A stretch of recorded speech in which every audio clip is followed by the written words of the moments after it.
Eu quero trazer à sua consideração uma palavra profética contida no livro de Isaías e que também caracteriza um princípio bíblico muito importante e uma promessa de Deus para todos que cumprirem os requisitos ali trazidos. Ou seja, era uma palavra que valeu para Israel num momento muito difícil, de crise, mas ela vale também para nós que hoje somos povo de Deus.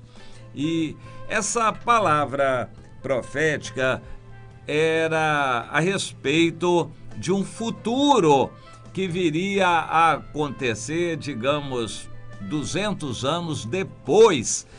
Essa palavra se cumpriu literalmente. O povo de Israel estava muito mal espiritualmente na época em que essa profecia foi dada a Isaías, cerca de 700 anos antes de Cristo, provavelmente na época do rei Ezequias.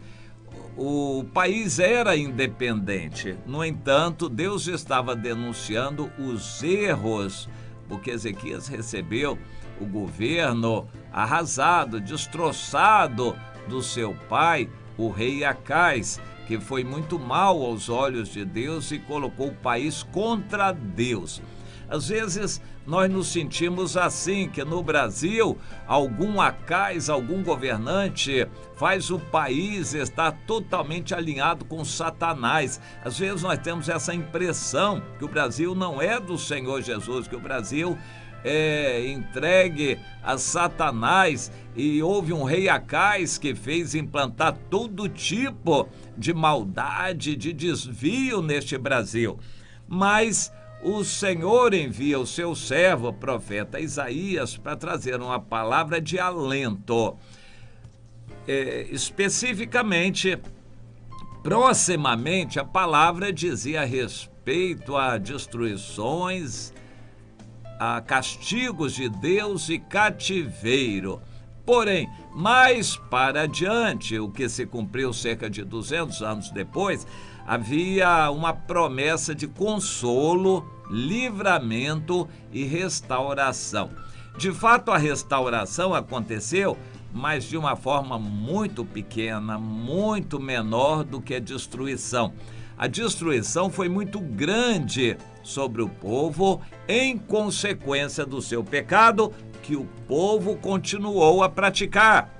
No entanto, a restauração foi pequena, mas valeu, pelo menos, para preservar a Bíblia e para preservar a descendência de Davi, da qual viria Jesus. Ou seja, preservar a semente santa, a linhagem de Jesus, a genealogia de Jesus. E, de fato, isto aconteceu. Foi um pequeno remanescente, cerca de 50 mil pessoas, aquele remanescente que voltou para a terra prometida por ordem do rei Ciro, cumprindo a promessa de Deus.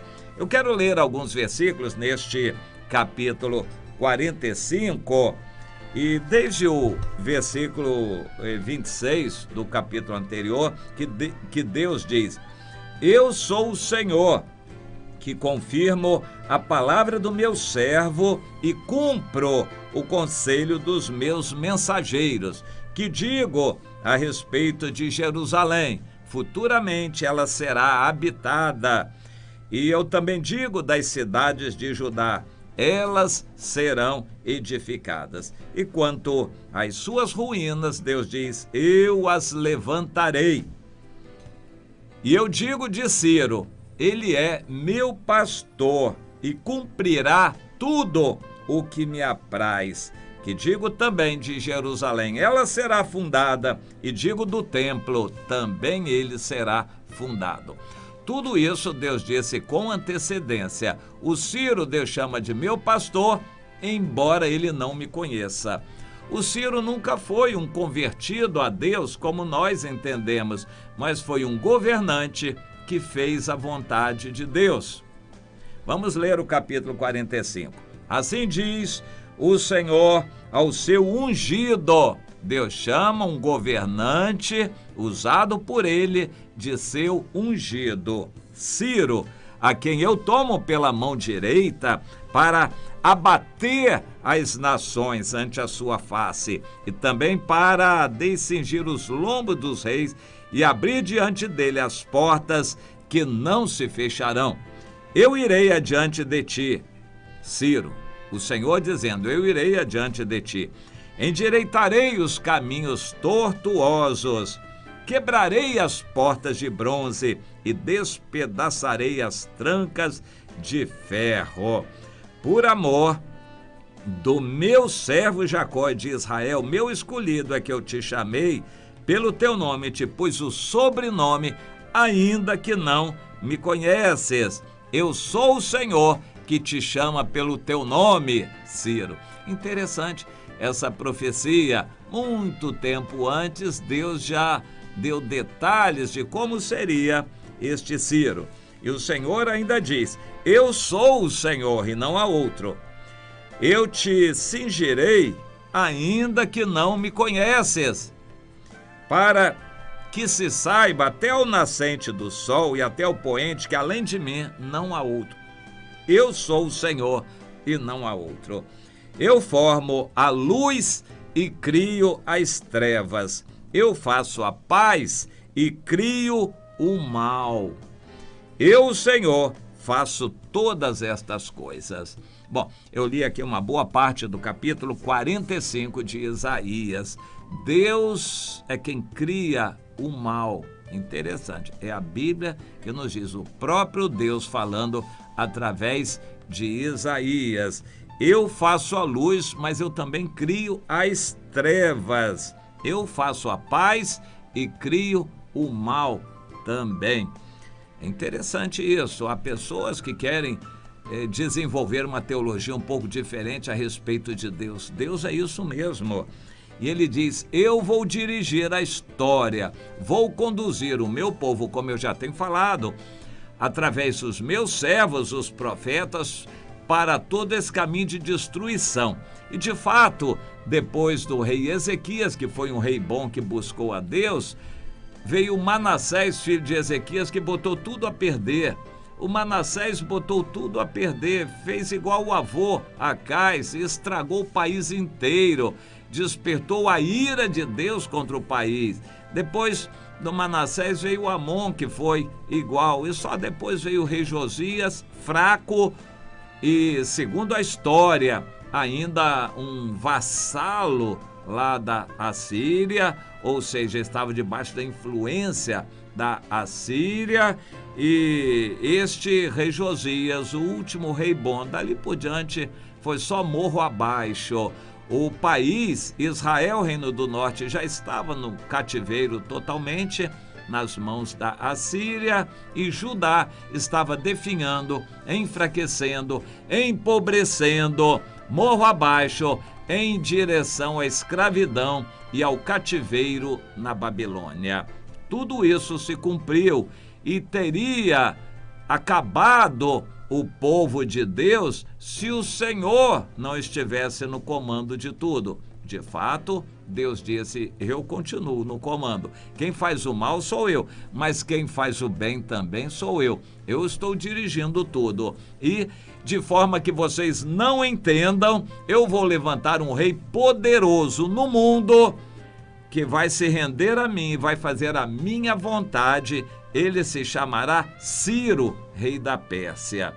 Interessante, em Israel, em Judá, o povo se afastou de Deus, não conseguiu administrar um país, o país foi uma vergonha e, por fim, Deus levou esse povo todo para o cativeiro e eles sofreram no cativeiro, só não terminaram de ser eliminados no cativeiro por misericórdia de Deus. Mas no cativeiro, o povo de Israel encontrou talvez os dias de glória no mundo. Na época de Nabucodonosor, que se rendeu e deu testemunho, no capítulo 4 de Daniel, encontramos isto.